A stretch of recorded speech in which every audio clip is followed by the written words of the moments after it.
Olá, queridos irmãos, queridas irmãs, discípulos e discípulas de Cristo.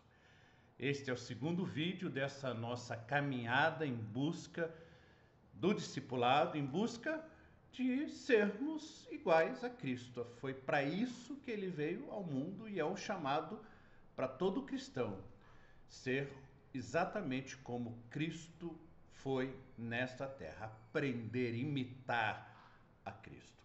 Então nós temos hoje o segundo trecho do livro, da página 20 à página 25, e é o trecho que o autor fala a respeito do morrer para si mesmo. O livro começa com isso, o discipulado começa com isso, porque a morte de si mesmo é o fundamento sobre o qual se ergue o discipulado.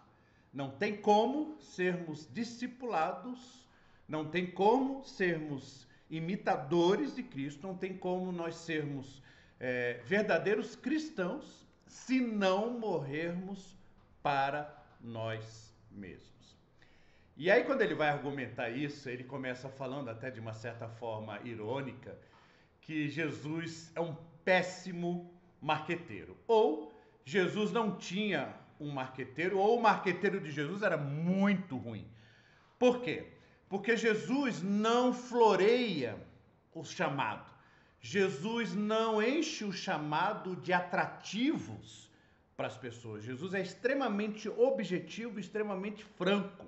Ele diz claramente: se alguém quer vir após mim, negue a si mesmo, tome a sua cruz e siga-me.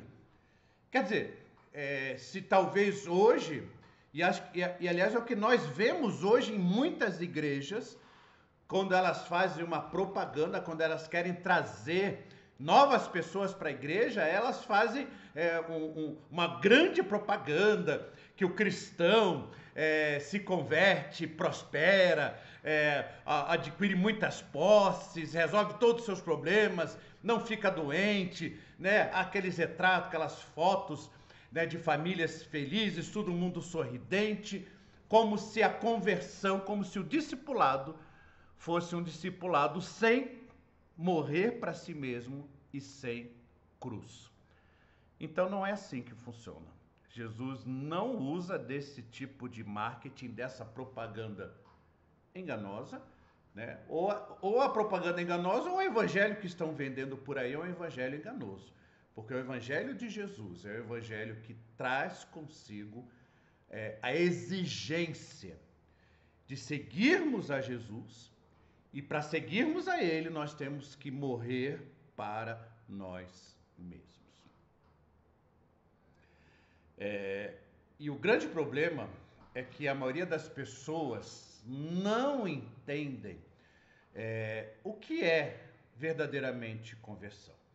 A maioria das pessoas acha que Jesus veio ao mundo e morreu na cruz para nos dar a salvação e para que nós tenhamos uma vida boa, agradável, perfeita, uma vida de prosperidade, como se a conversão fosse um seguro de vida, onde que nós, seguindo a Jesus, indo à igreja, tornando membro da igreja, contribuindo na igreja, a gente não vai ter mais nenhum problema. E aí quando os cristãos enfrentam problemas, quando morre alguém, quando adquire ou enfrenta uma doença sem cura, quando enfrenta um desemprego, quando enfrenta um acidente, enfim, os cristãos se revoltam, reclamam com Deus, não aceitam que Deus permita que eles passem por isso, por causa, infelizmente, da ideia de que Deus existe para satisfazer a nós, para dar a nós tudo aquilo que a gente quer e deseja. Nada mais longe da Bíblia. Começo de conversa. Jesus nunca fez um apelo. Jesus não fica implorando para as pessoas segui-lo. Pelo contrário, Jesus dá uma ordem: sigam-me. Quando Jesus chama cada um dos seus discípulos, ele encontra os discípulos e diz a eles: olha, me sigam, De hoje em diante vocês vão me seguir, eu vou transformar a vida de vocês. É uma ordem. Quando nós nos encontramos com Jesus, nós nos encontramos com uma ordem. Nós devemos seguir a Jesus. A salvação, ela não existe para nos satisfazer. A salvação, ela existe para que, através da salvação, Deus seja glorificado. O caráter de Deus seja glorificado. O amor de Deus seja glorificado. Deus não nos salva para o nosso bem-estar. A salvação tem um propósito de glorificação a Deus através das nossas vidas, porque nós começamos a imitar a Jesus. Então, as pessoas olham para os cristãos verdadeiramente convertidos e salvos, que entenderam o plano da salvação e se encontraram com Deus da Bíblia, o Deus verdadeiro, o Deus de Jesus, e as pessoas vão ver em nossas vidas uma transformação e vão ver que Jesus está habitando em nós. E aí eles não vão dar glória a nós, vão dar glória a Deus. No mundo que a gente vive, a maioria dos cristãos, ou muitos cristãos, muitos líderes, vivem uma vida buscando sucesso, se tornar famosos e querem glória para si mesmos, né? Vendendo essa imagem de sucesso, de bem-estar, de prosperidade. Porque eles fizeram isso ou fizeram aquilo. Tudo totalmente contra o Evangelho. Nós somos chamados, nem convidados, nós somos desafiados. Jesus nos dá uma ordem: siga-me. E seguir a Jesus significa morrer para si mesmo. Depois o autor dá um exemplo que eu acho assim muito bom. Eu gosto demais desse exemplo que ele dá. Ele diz, olha, imaginem que no dia 1º de janeiro, né, de 2024, eu e você, ou um de nós esteja num avião voando e de repente esse avião explode, o nosso corpo é lançado lá de cima e a gente cai no meio de um milharal, obviamente mortos. E aí o fazendeiro nos encontra lá no milharal, mortos, e ele então resolve fazer uma cova para nós, nos dar um enterro digno. E ele está lá cavando a cova para nós, mas aí o dia termina e ele fala, bom, já está morto mesmo, né? Então eu vou deixar ele aí e amanhã eu volto para enterrá-lo, para sepultá-lo. E durante a noite, o próprio Jesus Cristo aparece para nós e nos diz assim, Marcelo, você está morto. Sua vida sobre a terra acabou, mas eu soprarei um fôlego de nova vida em você, se você prometer, se comprometer a fazer qualquer coisa que eu pedir para você. E se você se comprometer e prometer a ir a qualquer lugar que eu mandar você. Essa é a proposta que Jesus faz. Eu estou morto. E ele fala, olha, eu posso te ressuscitar, posso te trazer a vida novamente. Mas você vai ter que se comprometer a me obedecer. Onde eu mandar, você vai. O que eu mandar falar, você fala. O que eu mandar fazer, você faz. Você vai se submeter totalmente a mim. E aí a gente poderia responder, não, ô Senhor, imagine, de maneira nenhuma, isso aí é escravidão. Isso não é razoável, eu não concordo. Mas aí a gente lembra que a gente está morto.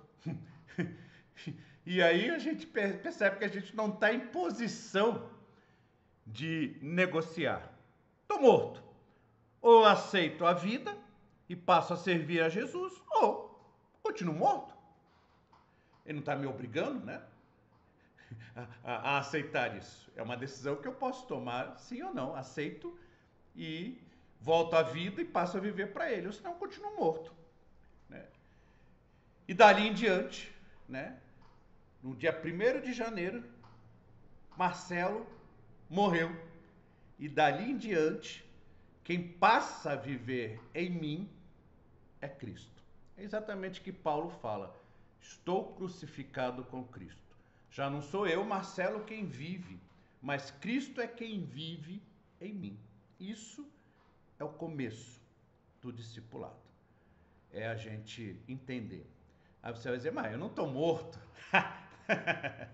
Eu estou bem vivo. Se você acha que estar vivo é respirar, coração bater, tudo bem, concordo que você está vivo.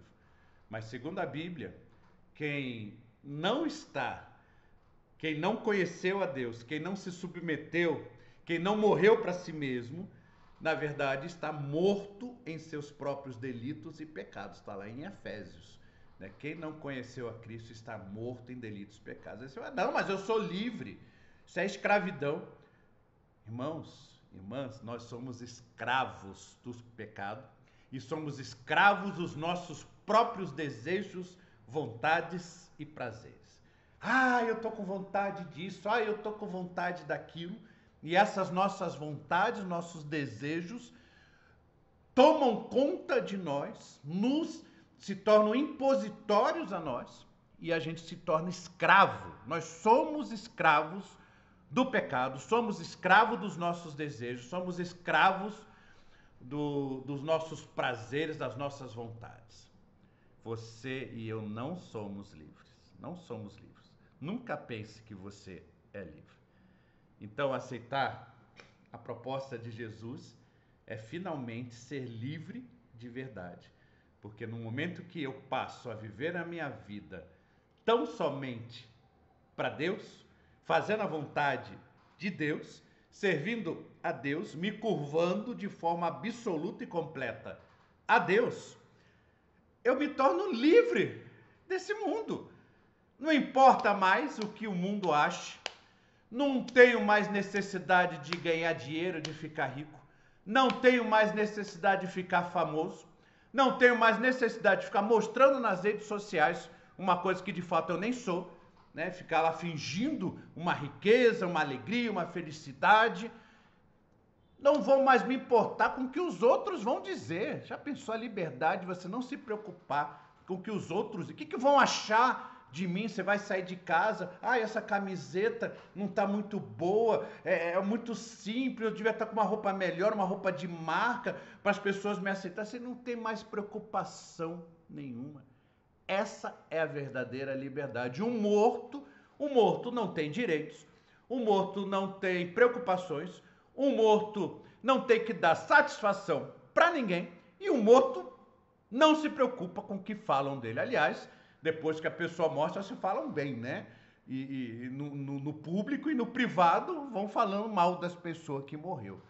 Mas o morto está nem um pouco preocupado. Não me importa mais nada. Quando eu estou crucificado com Cristo, quando eu morro com Cristo, eu ressuscito com Cristo, Cristo passa a viver em mim. Então, riqueza, segurança, status, alegria do mundo, tudo isso que todo mundo busca nesse mundo, não tem mais valor nem importância para nós. Aí a gente passa a viver uma vida de verdadeira adoração.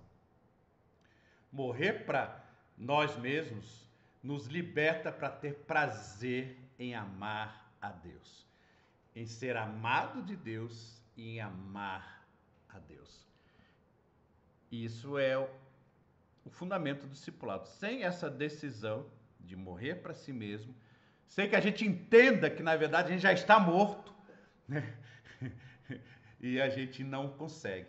Não dá para ser um cristão, achar que tem duas categorias de cristão. O cristão que se converteu e o cristão que entra no discipulado.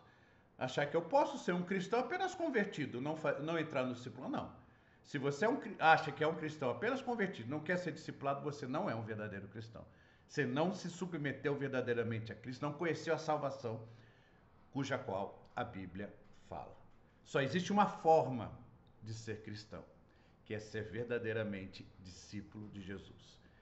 E essa morte para nós mesmos é o que vai nos capacitar a ser usados por Deus para multiplicação do discipulado.